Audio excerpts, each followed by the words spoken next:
오늘 함께 나눌 말씀은 로마서 5장 9절 10절입니다.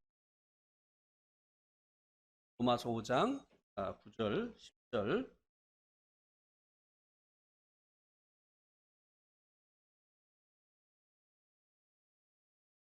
어, 9절은 형제님들이 읽어주시고 10절은 자매님들이.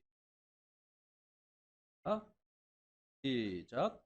그러면 이제 우리가 그의 피로 말미암아 의롭다 하심을 받았으니 더욱 그로 말미암아 진노하심에서 구원을 받을 것이니.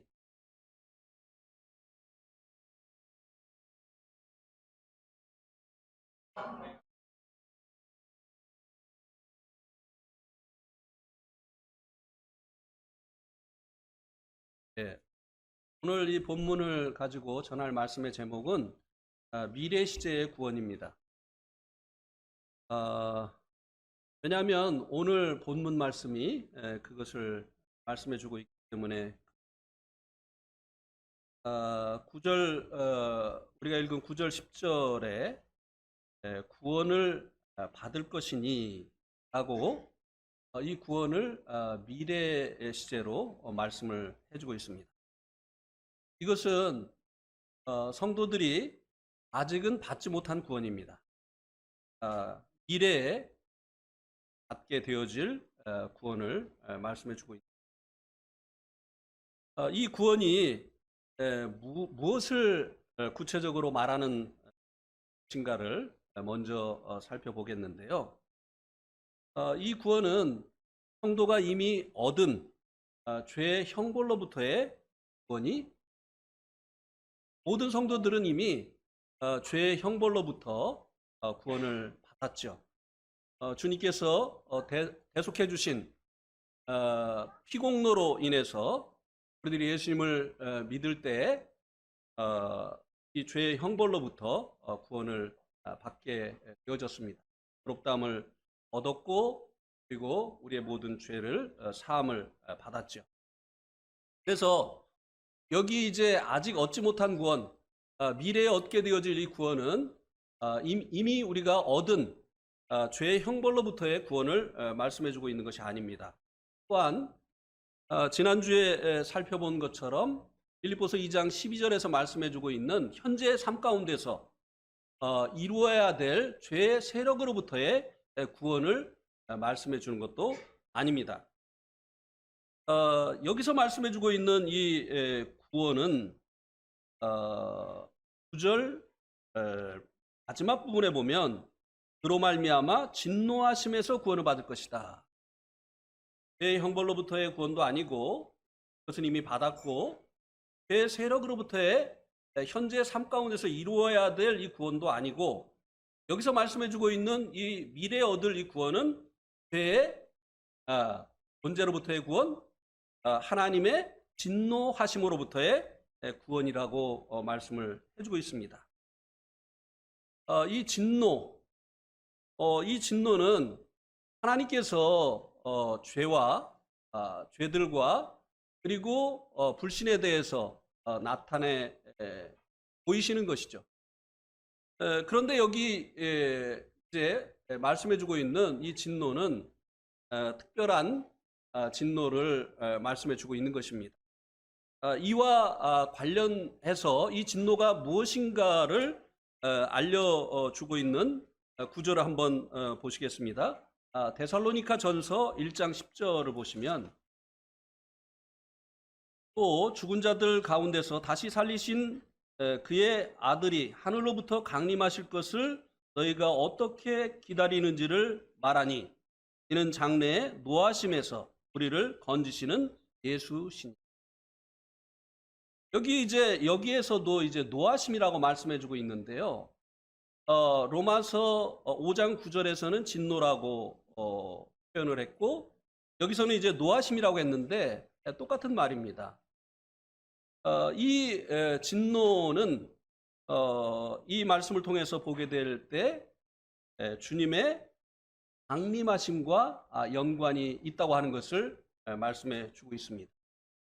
주님께서 하늘로부터 강림하시는 그 목적이 장래 노하심에서, 우리를 건지시기 위해서다라고 이 말씀이 증거해 주고 있는데요. 그래서 이 로마서 5장 9절에서 말씀해 주고 있는 이 진노는 주님께서 공중에 강림하시면서 땅에 일어나게 되어질 이 대환란을 말씀해 주고 있는 것이라고 하는 것입니다.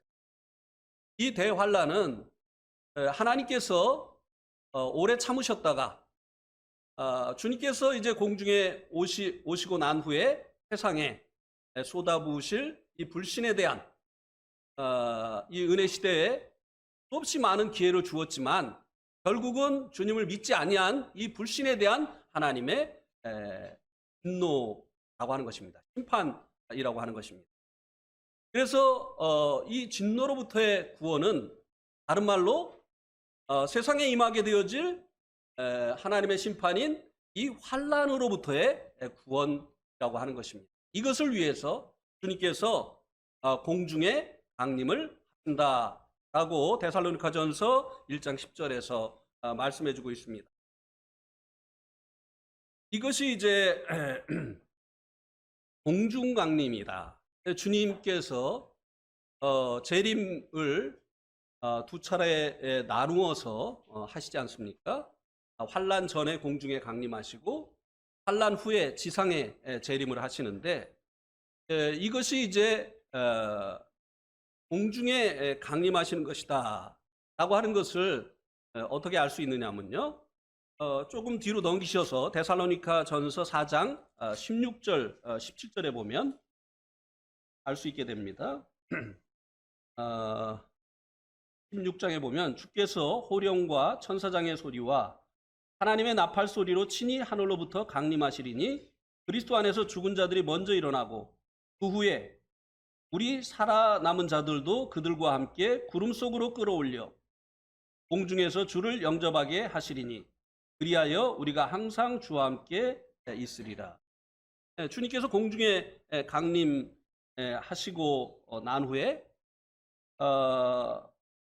이제 주 안에서 죽은 자들이 먼저 부활을 하고 그다음에 그때에 살아남아 있는 이 성도들이 구름 속으로 끌어올려서 공중에서 주님을 영접하게 되어진다고 말씀을 해주고 있습니다. 왜냐하면 주님께서 공중에 강림하시는 그날부터 이 땅에는 이제 환란이 시작이 되어지기 때문에 성도들을 이 환란에 참여치 않게 하시려고 주님께서 이 성도들을 공중으로 끌어올리신다고 말씀해 주고 있습니다.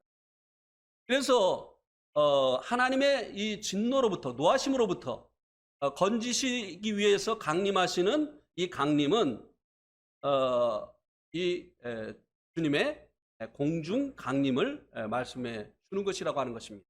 왜냐하면 그때 주님께서 성도들을 공중으로 끌어올리신다고 말씀해 주고 있기 때문에 그렇습니다. 그리고 이 공중으로 끌어올리심으로 인해서 땅에서 임하는 이 하나님의 진노, 심판, 7년 대환란에 성도들이 참여하지 않도록 하시는 것이라고 하는 것입니다. 그러면 왜 세상에 심판이 일어나기 전에 성도들을 이 환란으로부터 구원을 하시는 것일까요? 하나님께서는 죄인을 의인과 함께 심판하시는 분이 아니시기 때문에 그렇습니다. 그죠? 하나님은 공의로우신 분이시기 때문에 의인을 죄인들과 함께 심판하시지 않습니다. 우리 한번 창세기 18장 24절 25절을 한번 보실까요? 창세기 18장 23절부터 보겠습니다. 아브라함이 가까이 나아가 이르되 주께서 의인을 악인과 함께 멸하려 하시나이까? 그 성 중에 의인 50명이 있을지라도 주께서 그곳을 멸하시려고 그 50의인을 위하여 용서하지 아니하시리까? 주께서 이같이 하사 의인을 악인과 함께 죽이심은 부당하오며 의인과 악인을 같이 하심도 부당하나이다. 세상을 심판하시는 이가 정의를 행하실 것이 아니니까. 아브라함의 항변이죠. 하나님께서 어떻게 의인을 악인과 같이 심판을 하시려고 하십니까? 그래서 이제 아브라함이 하나님께 만약에 이 성에 의인 50명이 있으면 그래도 이 성을 심판하시겠습니까? 이렇게 이제 물었죠. 그러면 50명 있으면 안 하시겠다고 했어요. 그러니까 아브라함이 좀 깎았습니다. 불안했겠죠? 예. 그래서 45명으로 내렸어요. 그래도 안 하시겠다고 하니까 45명도 안 되나? 그래가지고 또 40명, 30명, 20명, 몇 명까지요? 10명. 10명 밑으로 못 깎았어요. 계속 이렇게 이제 아브라함이 의인들을 죄인들과 함께 심판하시겠느냐고 하면서 만약에 이런 수의 의인들이 있다고 한다면 하나님께서 그들을 함께 심판하시겠습니까? 라고 했을 때 하나님께서 그렇게 하시지 않는다고 했습니다. 하나님은요, 의인들을 죄인들과 함께 심판하시는 분이 아니시기 때문에 세상을 심판하시기 전에, 이 죄악된 이 세상을 심판하시기 전에 하나님 먼저 의인들을 구원해 내시는 일을 항상 이루어 오셨다고 하는 것입니다. 자, 창세기 19장 23절, 25절 한번 보세요. 롯이 소알에 들어갈 때 해가 돋았더라. 여호와께서 하늘 곧 여호와께로부터 유황과 불을 소돔과 고모라에 비같이 내리사 그 성들과 온 들과 성에 거주하는 모든 백성과 땅에서 난 것을 다 엎어 멸하셨더라. 그죠? 롯과 그 딸들이 소알 성으로 피신을 하고 나자 하나님께서 소돔과 고모라를 불과 유황으로 심판하셨다고 말씀해주고 있습니다. 하나님께서 먼저 이렇게 의인들을 건져내시는 일을 심판 전에 하시는 분이라고 하는 것입니다. 뿐만이 아니죠. 창세기 7장에도 한번 보시겠습니다. 창세기 7장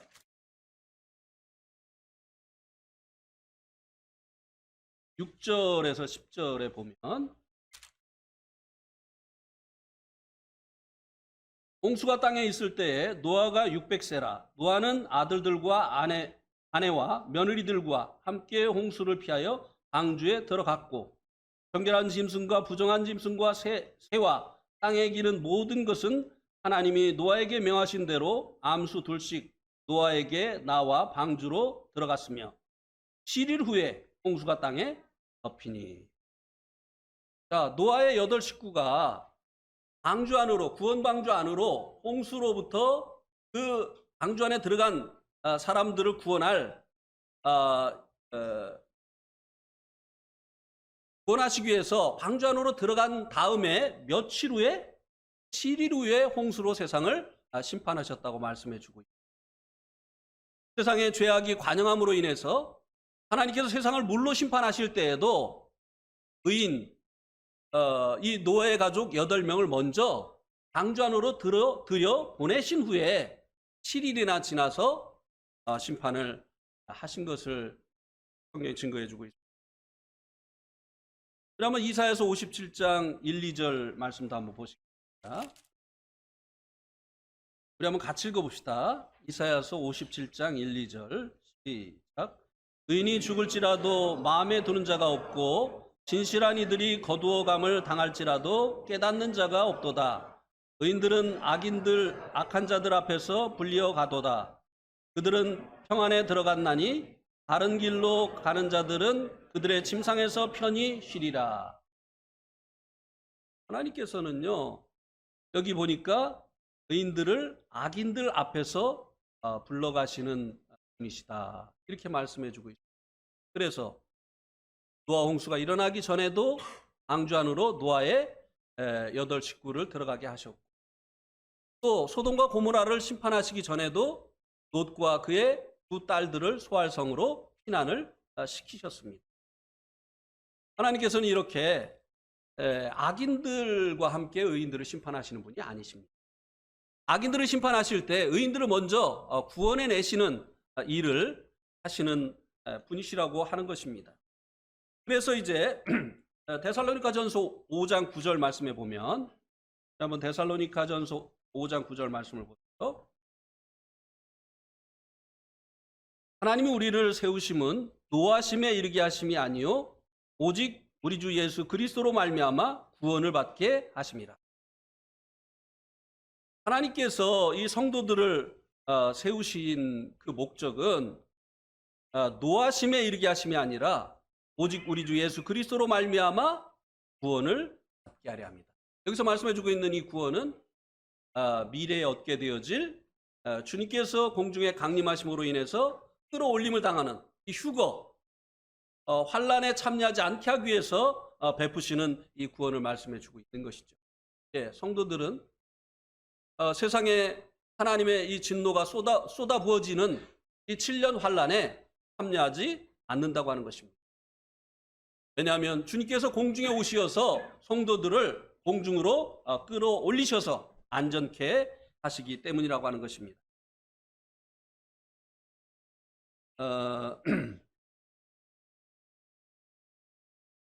주님의 이 공중 강림과 그리고 지상 강림 사이에 7년 환란이 있다고 말씀을 드렸지 않습니까? 이것을 성경을 통해서 우리가 증거를 받을 수 있느냐고 하는 것입니다. 주님의 공중 강림 그리고 지상 재림 사이에 7년 동안의 환란이 있다고 하는 것을 성경이 정말 확실하게 증거해 주고 있느냐고 하는 것입니다.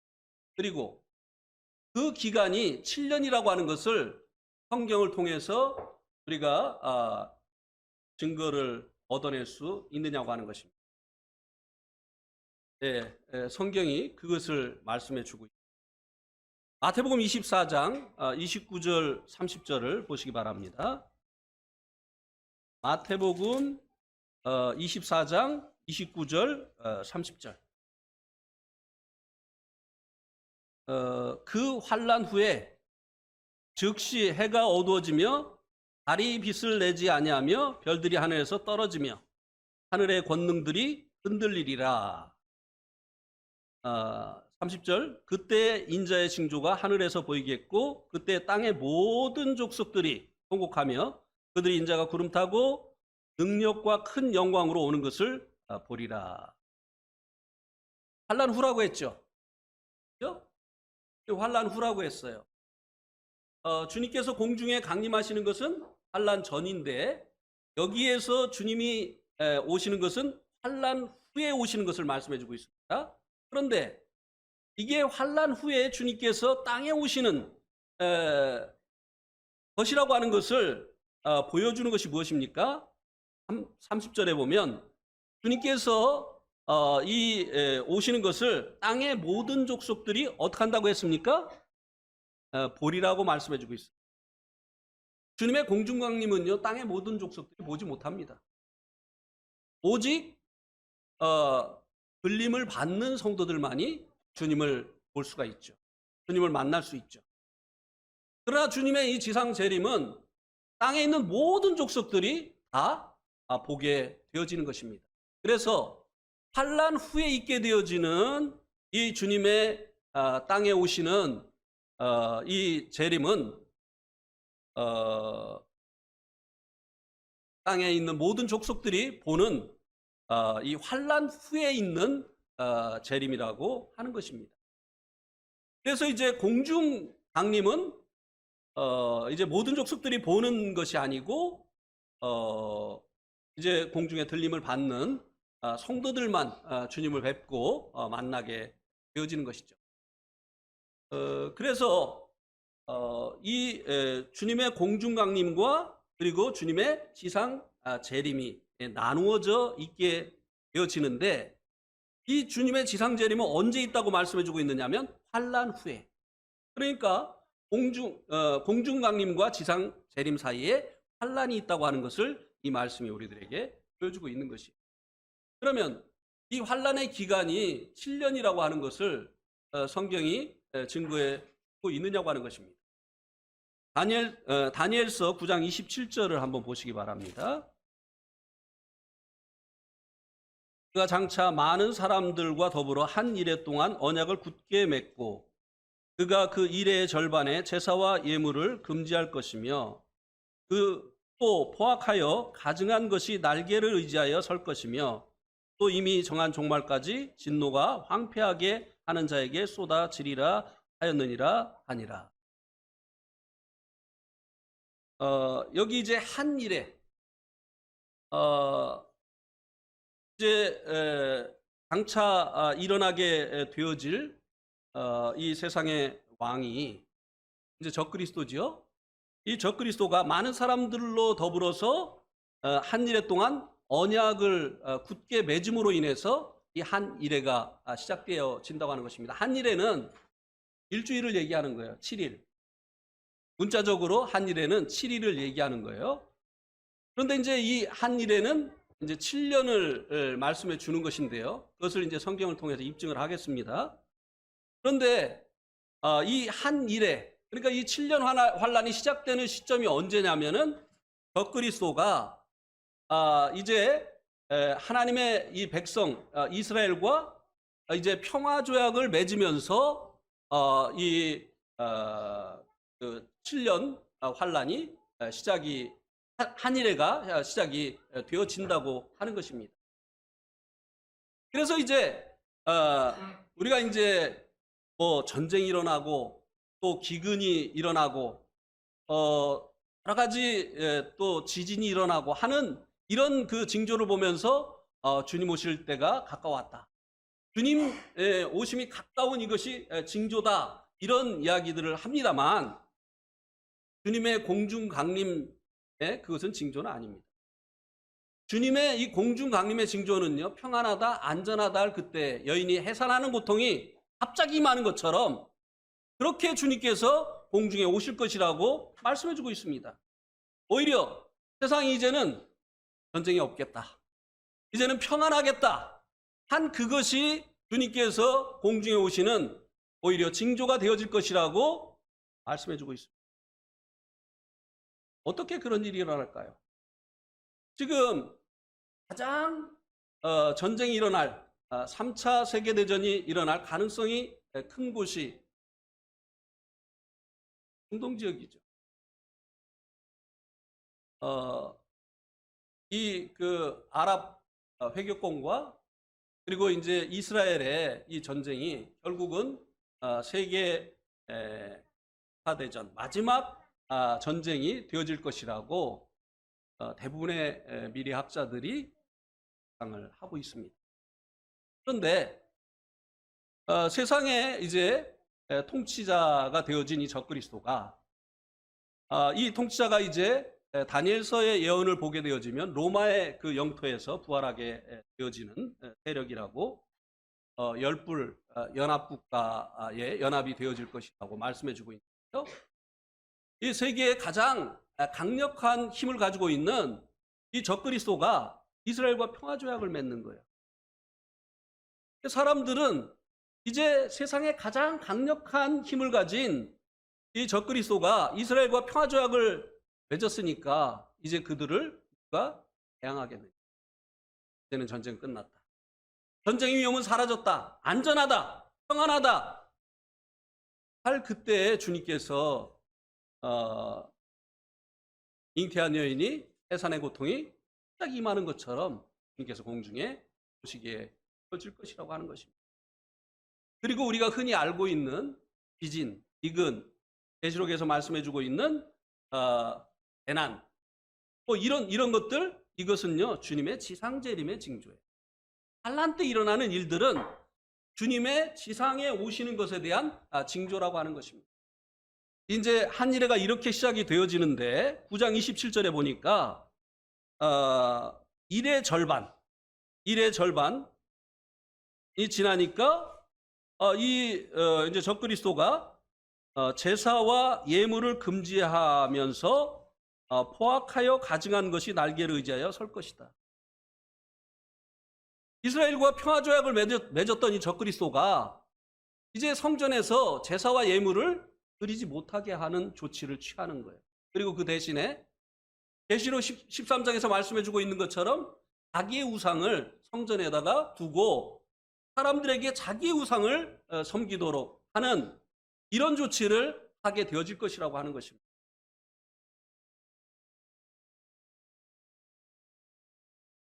그래서 이제 이 환란이 이제 7년인데 이것이 이제 반으로 나눠지는 거예요. 반으로 나눠지는 시점이 언제냐? 적그리스도가 자기의 우상을 성전에 세우고 사람들에게 자기를 경배하라고 하는 그때로부터 이제 후 3년 반이 시작이 되어진다고 하는 것입니다. 이것에 대해서요. 이제 계시록 11장을 보시기 바랍니다. 1절 2절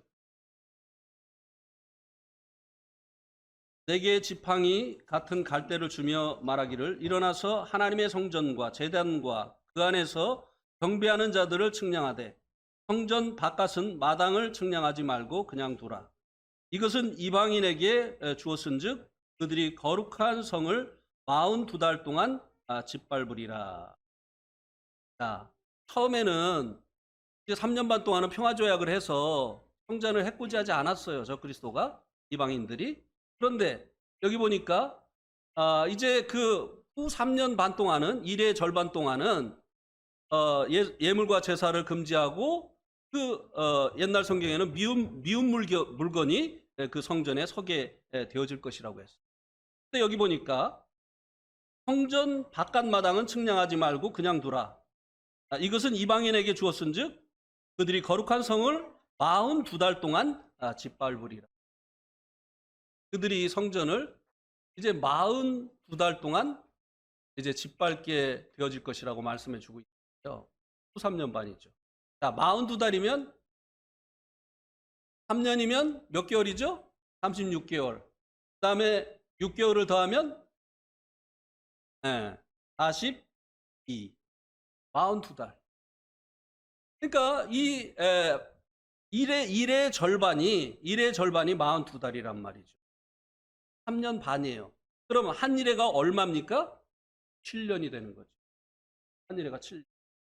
그래서 정확히 성경의 근거에서 7년이라고 하는 이 횟수가 나온 것이에요. 그래서 이 공중 강림과 그리고 이 지상 재림 사이에 환란이 있게 되어지는데 이 환란은 바로 7년이라고 하는 것입니다. 그러면 이제 이런 의문이 생기죠. 아니 근데 주님께서 지상에 오시는 것이 공중에 강림하시고 7년 후라고 하면 정확히 계산이 나오는 거 아니냐. 그런데 왜 주님이 이 땅에 오시는 것을 모른다고 하셨을까? 아무도 모른다고 하셨을까?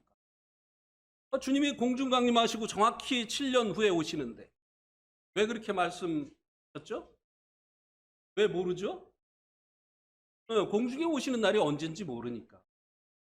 그날이 언젠지 모르니까 그날을 알면 계산을 해서 7년 후를 이야기하면 되는데 공중에 오시는 그날을 알지 못하기 때문에 알지 못하는 것이 맞는 것입니다. 그러면 이 환란으로부터 구원을 받는 방법, 미래에 얻게 되어질 이 구원을 받는 그 방법이 무엇입니까? 우리가 죄의 형벌로부터 구원받기 위해서 예수님을 믿어야 되죠. 믿음으로 말미암아 우리가 이제 의롭다함을 얻게 되어지고 그리고 이제 죄사함을 얻게 되어지는데 또 현재 삶 가운데서 죄의 세력으로부터 우리들이 이제 자유케 되어지는 또 아들의 형상을 닮아가는 일을 위해서 우리들이 해야 될 일이 우리 안에 계신 성령님께 복종해야 되는 것이죠. 그리고 그분을 경외하는 것이죠. 그렇죠? 그렇게 해야 되는데 미래에 얻게 되어질 이 환란으로부터의 구원을 위해서 이제 성도들이 해야 될 일이 뭐냐 이거예요. 뭐를 해야죠? 이기는 자가 돼야 되죠. 그죠? 지는 자들은 다 그냥 한 3년 반 훈련 받고 그 다음에 그 끌어올리시는 거죠. 예? 자, 여기 보세요. 로마서 5장 9절에 뭐라고 말씀해 주고 있는지 한번 보시기 바랍니다.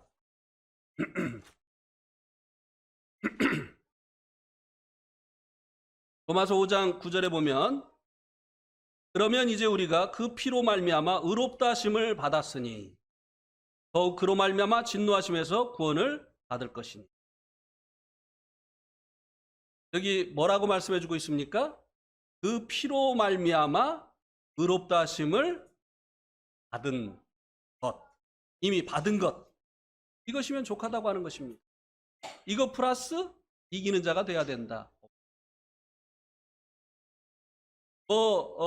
주님 믿고 구원받은 이후에 늘 주님을 경외하고 성령님의 인도하심을 따라서 살아가는 성도들이 있는가 하면, 그렇지, 구원을 받았는지 안 받았는지 그 삶의 열매를 통해서는 확인이 안 되는 육신적인 그리스도인들도 있어요. 그죠? 그런데 늘 성령님의 인도하심을 받아서 승리하는 삶을 사는 이 성도들만, 주님의 피로 의롭다함을 얻은 성도들 중에 성도들만 진노하심으로부터 구원을 받는다고 여기 말씀해 주고 있습니까? 아니에요. 다른 조건 없어요. 주님의 피로 말미암아 의롭다 하심을 얻은 이 성도들은 진노하심으로부터 구원을 얻는다고 말씀해 주고 있습니다. 그리고 10절에서는 곧 우리가 원수되었을 때 그의 아들의 죽으심으로 말미암아 하나님과 화목하게 되었은즉 화목하게 된 자로서는 더욱 그의 살으심으로 말미암아 구원을 받을 것이다. 하나님과 화목되어진 자, 주님의 그 십자가의 사랑을 깨닫고 이제 그 마음을 하나님께로 돌이켜서 이제 하나님으로 돌이키는 이 회개를 통해서 하나님과 화목되어진 자들. 그러니까 믿음과 회개, 우리 주님께 대한 이 믿음과 회개, 이거 외에는 다른 조건이 없어요. 그러면 이 성도들은 진노하심으로부터 구원을 받는 이 구원을 따놓은 겁니까? 안 따놓은 겁니까? 따놓은 거예요. 네, 다 당첨된 거예요? 안 된 거예요? 당첨된 거예요? 당첨된 거. 아멘? 네. 그러면 아니 뭐 다 따놨는데 굳이 뭐 주일마다 와서 예배드리고 뭐 또 수요일날 와서 뭐 그냥 뭐 성경 공부하고 또 뭐 금요일날 와가지고 막 기도 열심히 하고 또 매일의 삶 가운데서 막 그냥 아침에 일어나가지고 막 경건의 시간 하고 또 그냥 막 하고 싶은 일도 주님 때문에 막 참고 자기를 위해서 쓰고 싶은 거 아껴가지고 주님께 드리고 또 굳이 다 당첨됐는데, 우리 다 구원 받았는데 그렇게 해야 될 이유가 어디에 있습니까? 어디에 있죠? 우리 한번 이것은요, 성도들이 7년 환난 기간 동안에 무엇을 하는가와 연관이 있습니다. 자, 땅에서는 7년 동안 환난이 임하죠. 불신자들에 대한 하나님이 그 불신에 대한 대가를 톡톡히 치르도록 그렇게 하시는 거예요. 그런데 이 성도들은 공중으로 들림을 받아서 뭐 하느냐 이 말이에요. 7년 동안. 고린도후서 5장 10절 말씀을, 고린도후서 5장 10절 한번 다 같이 읽어보겠습니다. 시작. 이는 우리가 다 반드시 그리스도의 심판대 앞에 나타나게 되어 각각 선악간에 그 몸으로 행한 것을 따라 받으려 함이라. 자, 우리가 어디에 서게 된다고 여기 말씀해 주고 있습니까? 그리스도의 심판대. 이게 언제 있느냐면요, 공중 수고된 후에 있게 되어지는 일이에요. 왜일까요? 이제 주님께서 7년 환란이 끝나고 지상 재림하시고 나면 천년왕국이 시작합니다. 이 천년왕국에서 이제 이 성도들이 주님과 함께 왕노릇을 해야 되는데, 그 왕노릇 할 그 지경을 이제 포상받아야 되잖아요. 그래서 이제 이 7년 환란 동안 이 그리스도의 심판대 앞에서 성도들은 이제 포상을 받게 되어진다고 하는 것입니다. 자, 구원은 값없이 얻었어요. 그러나 상은 값없이 얻을 수 있을까요? 모든 사람에게 상 다 주나요? 네, 학교 입학은 다 하는데 입학한 학생들 중에 상 받는 학생들은 열심히 한 학생들이에요. 그죠? 그 열심히 한 학생들이 그 열심히 한 그 대가로 상 받는 거예요. 구원은 대가가 아닙니다. 그러나 이 포상은 대가라는 것이에요. 하나님 공평하세요. 자기만을 위해서 산 사람과 주님을 위해서 헌신하면서 심지어는 목숨까지 주님을 위해서 드린 사람과 늘 자기만을 위해서 산 사람이 똑같은 상을 받는다고 한다면 하나님 공평하신 분이 아니에요. 여러분 어떻게 생각하세요? 네? 여러분 어떻게 생각하세요? 김광정제님 어떻게 생각해요? 네. 하나님 공평하신 분이에요. 공평한 것은 똑같이 주는 것을 공평하다고 하는 것이 아니에요. 심은 대로 거두게 하는 것이 공평한 것이에요. 자, 우리 한번 제가 뭐라고 하네? 맞다고 하는 건지 틀린다고 하는 건지. 갈라디아서 6장 7절 8절 한번 보세요. 우리 또 같이 읽겠습니다. 7절 8절 갈라디아서 6장 시작. 스스로 속이지 말라. 하나님은 업신여김을 받지 아니하시나니 사람이 무엇으로 심든지 그대로 거두리라.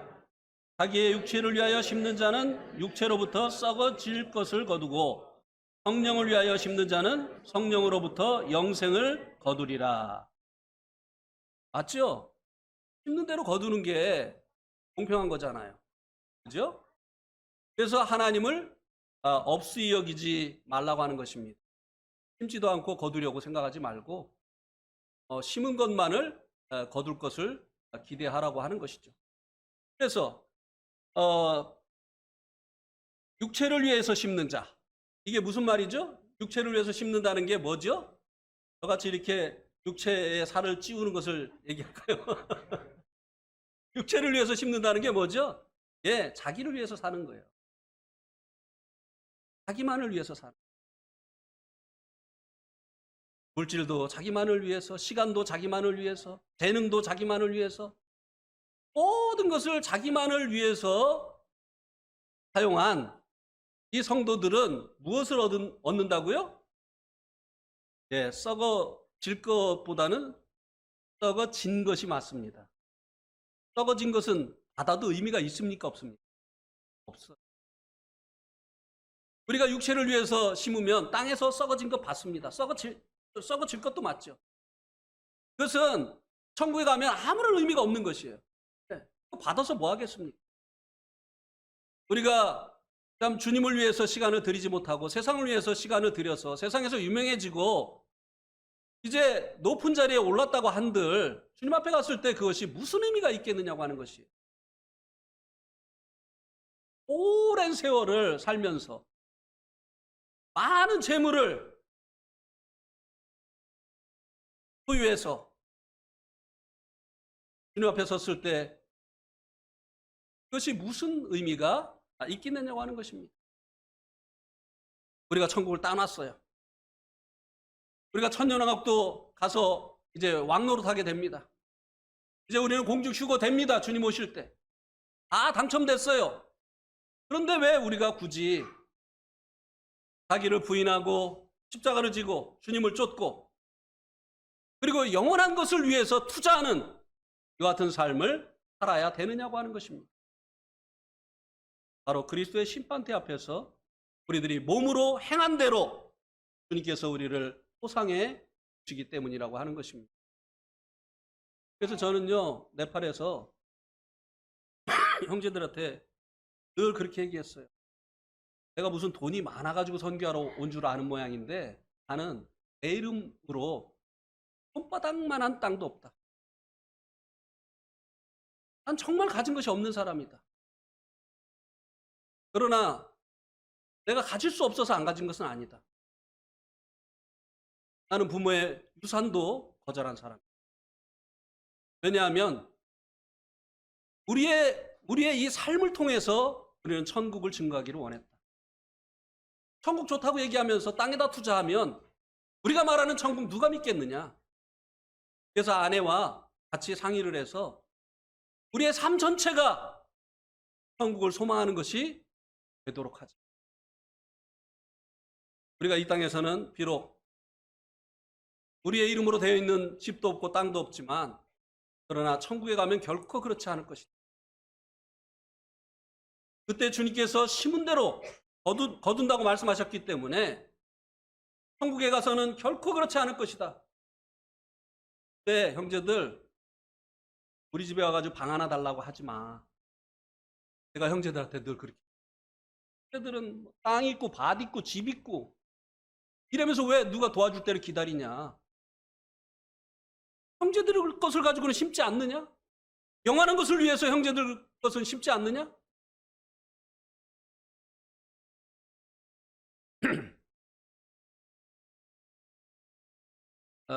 누가복음 19장에 보면 12절부터 17절에 보면 문화의 비유가 나옵니다. 안 찾으셔도 잘 알고 있는. 이 문화를 가지고 열심히 장사한 사람들은 무엇으로 보상을 해주신다고 말씀해주고 있습니까? 곡을 10곡, 5곡. 이게 무엇입니까? 우리가 그리스도의 심판대 앞에서 천년왕국 때 통치하게 되어질 영역을 말씀해주고 왕 노릇한다고 하니까 모두가 그냥 뭐 한 나라의 왕이 되는 줄 아는데 천만에요. 우리가 선거가 끝나고 나면 대통령은 한 사람 되지만 대통령과 함께 같이 통치하는 사람들이 있다. 주님은 이 천년왕국의 진정한 왕이세요. 그리고 이 주님과 함께 우리들이 이제 왕노릇하게 되어지는데 통치해야 하게 되어질 그 영역이 각각 다를 것이라고 하는 것입니다. 그것은 스스로 힘은 자기가 통치하게 되어질 그 영역은 스스로 심어서 얻게 되어지는 거라고 하는 것입니다. 하나님 앞에 나 왜 이렇게 조금 줍니까? 그때 가서 항변할 수 없어요. 네가 그것을 스스로 심은 거다. 네가 그만큼 심었다. 나는 정확히 계산한다.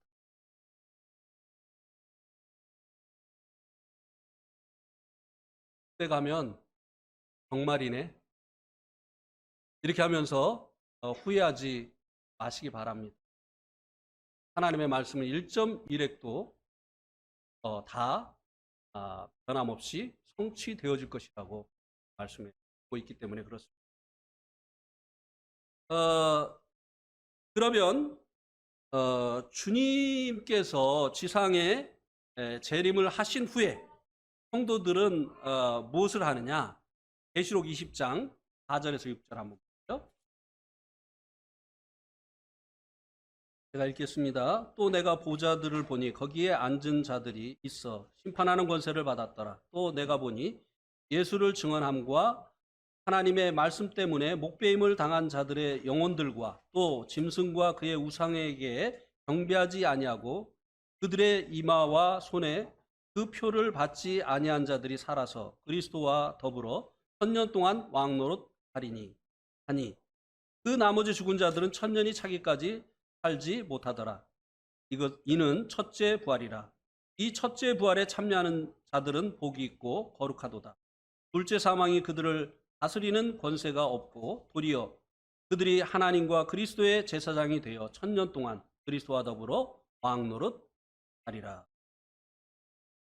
이 첫째 부활에 참여하는 자들을 여기서는 환란 시대 때 순교하고 또 666표를 받지 아니하고 고난당한 이 성도들로 말씀해 주고 있는데요. 이 첫째 부활은요, 주님께서 공중 오시게 될 때 부활한 이 성도들과 그리고 환란 시대 때 순교해서 부활의 몸을 얻게 되어진 이들을 포함을 하는 것입니다. 그러니까 주님께서 지상 재림을 하고 나면 성도들은 청년 동안 이 천년 왕국에서 주님과 함께 왕노릇 하게 되어질 것이라고 하는 것입니다. 이것만 생각하면 가슴. 나 같은 사람이 그런 일을 사실입니다. 그래서 주님의 그 통치를 실현하려면 그 제자들도 사실 이 통치권을 얻기 위해서 주님을 쫓았던 거 아니겠습니까? 그래서 예루살렘으로 가까이 오니까 요한과 야고보가 나는 우편에 내 동생은 좌편에 이렇게 앉게 해주십시오. 2인자 3인자가 우리가 되게 해주십시오. 이렇게 청탁을 했었던 거 아니겠어요? 그러니까 그때 주님께서 하신 말씀이 뭐죠? 주님께서 하신 결론의 말씀이 뭐냐면은 나는 섬김을 받으려 아니하고 섬기려 왔다. 이 하늘나라의 통치권은 군림하고 그리고 섬김을 받는 이런 통치권이 아니라 겸손으로 섬기는 리더십이라고 하는 거예요. 그래서 주님께서요, 이 겸손하신, 이 섬기신 이 주님을 얼마나 닮아 있느냐.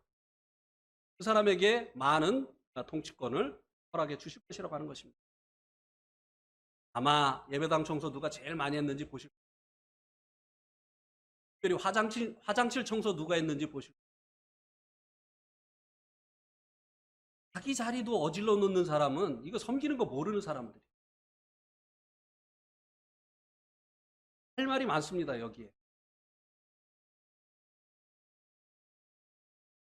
근데 말을 안 하겠어요. 여러분들이 다 아시니까.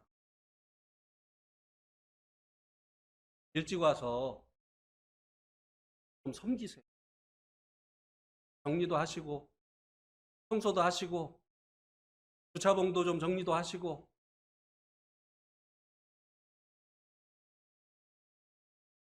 섬기는 자들, 주님은 섬기는 리더십을 가진 왕이시기 때문에 섬기는 자들에게 주님께서 더 많은 권을 허락해 주실 것입니다. 네, 마지막으로 이제 몸의 구속, 우리 그 몸이 영원히 사는 몸으로 이제 바뀌게 되어질 것인데요. 언제 이것이 이루어지느냐면요. 고린도전서 15장 51절 52절. 같이 또 읽겠습니다. 고린도전서 15장 51절 52절. 시작. 보라, 내가 너희에게 비밀을 말하노니 우리가 다 잠잘 것이 아니요 마지막 나팔에 순식간에 홀연히 다 변화되리니 나팔 소리가 나매 죽은 자들이 썩지 아니할 것으로 다시 살아나고 우리도 변화되리라. 마지막 나팔 소리가 울려 퍼지게 될 때 순식간에 우리들의 몸이 영원한 나라에 합당한 몸으로 변화되어질 것이라고 하는 거예요.